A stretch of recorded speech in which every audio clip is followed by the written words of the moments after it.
Bom dia e bem-vindos. Hoje é 25 de novembro de 2025. E olha, o material que a gente tem em mãos hoje é um verdadeiro raio-x do humor do investidor. Totalmente. A nossa missão aqui é tentar entender um cabo de guerra que está rolando no mercado brasileiro. É, a imagem perfeita, né? De um lado, você tem uma onda de otimismo vindo de fora, os mercados globais em festa.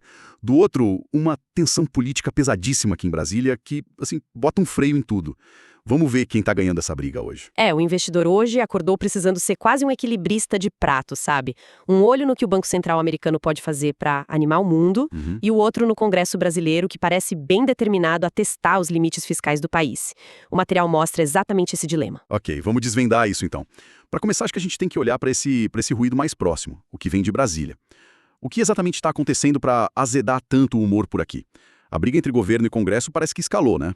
Escalou e muito. O que as fontes indicam é um rompimento quase total entre os presidentes do Senado, Davi Alcolumbre, e da Câmara, o Hugo Mota, com os articuladores do governo Lula. Mas peraí, esse tipo de atrito é o normal de Brasília ou o nível de confronto agora está mais alto que o de sempre? Tá bem mais alto, porque a briga saiu do campo da negociação de bastidores e foi para a arena pública na forma do que o mercado apelidou de pauta-bomba. Pauta-bomba. Exato. A retaliação do Congresso está vindo através da votação de projetos que, assim, aumentam os gastos públicos de forma bem significativa. Ah, entendi. Pauta-bomba. Basicamente é o Congresso dizendo, vocês não nos atendem? Então vamos aprovar umas coisas que quebram o orçamento. É precisamente isso. E não é só uma ameaça, tá acontecendo de verdade. O grande evento de hoje, que o material destaca, é a votação no Senado de um projeto que cria uma aposentadoria especial para agentes de saúde. Certo. No papel, parece uma causa nobre, mas o impacto fiscal estimado é de mais de 20 bilhões de reais em 10 anos. 20 bilhões. Esse número por si só já assusta. Mas, na prática, qual o impacto real disso? Como é que uma votação no Senado se transforma num problema para o dólar ou para os juros? O caminho é bem direto. Quando o mercado vê o Congresso pautando algo com esse custo, sem uma fonte clara de receita, a luz amarela do risco fiscal acende na hora. Investidores, principalmente os estrangeiros, começam a se perguntar: será que o Brasil vai conseguir pagar suas contas no futuro? Esse medo aumenta a demanda por proteção, que no Brasil significa o quê? Comprar dólar. Daí o câmbio pressiona para cima. Ao mesmo tempo, o mercado passa a exigir juros mais altos para financiar o governo, e as taxas de juros longas sobem. Entendi. E a situação é tão séria que o governo já está preparando uma resposta drástica, pelo que eu vi aqui. Exato. O material aponta que a articulação do governo já sinaliza que, se o projeto for aprovado, a saída vai ser judicializar, levar o caso para o Supremo Tribunal Federal, o STF. Nossa. Isso mostra que o diálogo meio que se esgotou, né? É o executivo contra o legislativo com o judiciário de árbitro. É o ápice da instabilidade política. É incrível. Porque enquanto Brasília está nesse campo minado, parece que o resto do mundo está numa festa. O que está acontecendo lá fora que está deixando todo mundo tão otimista? Qual é o motor desse sentimento de risk-on? O motor tem nome e sobrenome: Federal Reserve, o Banco Central americano. Toda essa euforia global é movida por uma aposta cada vez mais forte de que o Fed vai começar a cortar sua taxa de juros muito em breve. E essa aposta é forte mesmo ou é só especulação? Fortíssima. Segundo a ferramenta de monitoramento que o nosso material cita, a probabilidade de um corte de juros já na reunião de dezembro é de 81%. 81%? O mercado já está tratando isso como favas contadas, então? Praticamente. A essa altura, qualquer coisa diferente de um corte seria uma surpresa gigantesca e muito negativa. Uma surpresa que poderia estragar a festa global e, por tabela, a nossa por aqui. Com certeza, porque juros mais baixos nos Estados Unidos significam que a renda fixa americana, o investimento mais seguro do mundo, passa a render menos. Isso força os grandes fundos globais a procurar melhores retornos em outros lugares. É assim, uma manada de capital procurando pastos mais verdes, sabe? E esses pastos são os mercados de maior risco: ações, commodities e, claro, as moedas e bolsas de países emergentes como o Brasil. Certo. Então essa grana toda está procurando uma casa nova por causa dos juros lá fora. Isso deve estar aparecendo nos números de forma bem clara, né? Qual o tamanho dessa diferença de juros que a gente está falando? Olha, o contraste é brutal. Aqui, o nosso Banco Central, tentando controlar uma inflação que ele mesmo chama de insatisfatória, mantém a Selic em 15% ao ano. 15%? É a maior taxa em quase 20 anos. Enquanto isso, o principal título do governo americano, a Treasury de 10 anos, que é a referência mundial, está pagando o quê? Cerca de 4,04%. Em outubro, estava acima de 5%. Quer dizer que a diferença é de quase 11 pontos percentuais. Esse colchão de juros gigantesco é o que está impedindo um desastre maior por aqui, apesar de toda essa confusão de Brasília. Em grande parte, sim. Esse diferencial de juros funciona como um imã poderoso para o capital estrangeiro, o chamado capital de carry trade. Certo. É um dinheiro que entra no país não necessariamente para investir na produção, mas para aproveitar essa rentabilidade altíssima. É um dos principais fatores que ajuda a manter o dólar mais comportado, aí na casa dos 5,40. Sem isso, com o cenário político atual, o dólar estaria bem mais alto. Ok, a história está se encaixando. Mas tem um número aqui que não parece combinar com esse enredo de otimismo. O preço do ouro, que o material diz que passou dos $4.100 por onça. Ouro não é o refúgio clássico do medo? Se o mundo está otimista, por que o ativo que simboliza o medo está em alta recorde? Ah, essa é a parte fascinante. O que está acontecendo é que o ouro se tornou um ativo de duas caras. Ele está servindo a dois senhores ao mesmo tempo. Como assim? Por um lado, sua análise está perfeita. Ele continua sendo hedge, a proteção definitiva contra incertezas.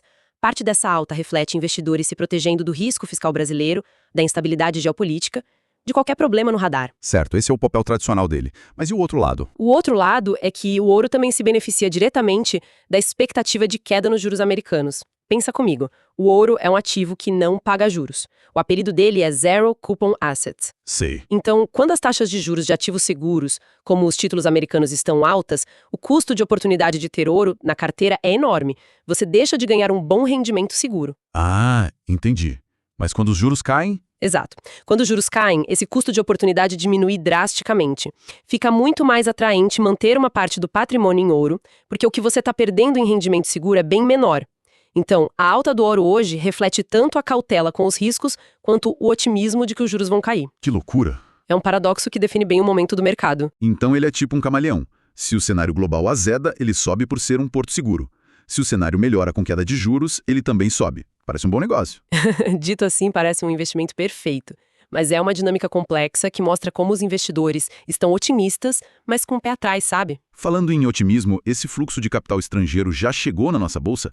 O Ibovespa Futuro está sentindo essa onda positiva ou a política local está pesando mais? O que a análise técnica nos diz? A análise técnica mostra que a tendência principal, aquela de médio prazo, ainda aponta para cima. O mercado subiu forte nos últimos meses, renovou máximas e agora entrou no que o jargão chama de fase de consolidação. Consolidação? Ele está andando de lado como se estivesse tomando um fôlego antes do próximo grande movimento. Então é como se a bolsa estivesse presa num corredor, decidindo para que lado vai, com uma porta para cima, que seria a retomada da alta, e uma porta para baixo se o pessimismo vencer. Essa analogia do corredor é perfeita, e a análise técnica nos dá exatamente as coordenadas dessas portas.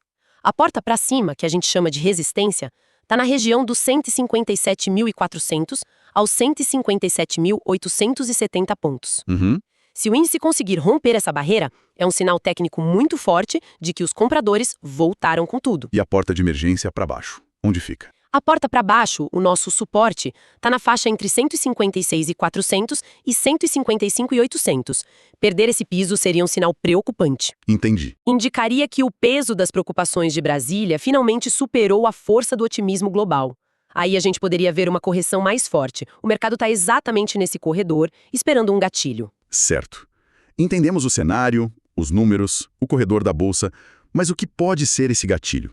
O que pode empurrar o mercado para um lado ou para o outro essa semana? O que a gente precisa monitorar de perto? O gatilho de hoje, sem dúvida alguma, é a votação do projeto da aposentadoria no Senado. O resultado vai ser um termômetro imediato. Certo. Se o projeto for rejeitado ou adiado, o mercado respira aliviado. Se for aprovado, podemos esperar uma reação negativa, com alta do dólar e queda da bolsa. É o evento do dia. E para o resto da semana? A agenda continua cheia. Bastante. Na quarta-feira, temos o IPCA 15, a prévia da inflação oficial. E por que ele importa tanto? Porque é um dado crucial que vai para a mesa do nosso Banco Central para decidir os próximos passos da Selic. Faz sentido. Na quinta, saem dois dados de peso, o CAGED, que mostra a criação de empregos, e o resultado fiscal do governo, que vai nos dizer se a conta está fechando ou não. E não podemos esquecer do cenário externo. O material lembra que tem uma leva de dados importantes dos Estados Unidos saindo, que estavam na gaveta por causa do shutdown do governo americano. Isso pode jogar um balde de água fria nesse otimismo todo, né? Exatamente. Esse é um grande fator de risco. Dados como vendas no varejo, confiança do consumidor e inflação ao produtor nos Estados Unidos estavam todos represados. E vão sair todos de uma vez. Exato. Qualquer surpresa ali pode recalibrar as expectativas globais. Por exemplo, se a inflação americana vier mais forte que o esperado, aquela aposta de 81% de corte de juros em dezembro pode derreter em minutos. E aí a maré global, que hoje ajuda o Brasil, poderia virar contra. Instantaneamente. A interconexão é total. O número de inflação nos Estados Unidos pode ter mais impacto no Ibovespa do que muitas decisões tomadas aqui em Brasília. Ok, então, resumindo a ópera. Temos o mercado brasileiro tentando pegar caromã na onda de otimismo global, movida pela expectativa de juros mais baixos nos Estados Unidos. Mas, ao mesmo tempo, ele precisa desviar das bombas fiscais que estão sendo armadas em Brasília. A votação de hoje no Senado é o primeiro grande teste para ver qual dessas duas forças vai falar mais alto no curto prazo. É a definição perfeita. O sentimento, como o próprio material conclui, é de otimismo moderado, ou como eu gosto de dizer, riscon com o pé no freio. Gostei. Os investidores estão, sim, dispostos a tomar mais risco, mas é aquela euforia cega, sabe? Eles estão com um plano de fuga pronto. E a maior prova disso é o ouro nas máximas históricas. Esse ouro caro, junto com um dólar ainda forte globalmente, mostra que por baixo da superfície de otimismo ainda existe uma camada bem espessa de cautela. E toda essa conversa me deixa com uma reflexão. O material de hoje foca muito nesse cabo de guerra imediato entre o global e o local. Mas isso levanta uma questão maior para a gente pensar. Num mundo tão conectado, por quanto tempo os problemas políticos de um único país conseguem funcionar como uma âncora, segurando o barco enquanto a maré econômica global está subindo tão forte? O que acontece quando uma dessas forças finalmente se sobrepõe de vez à outra? Fica aí a pergunta para os próximos dias.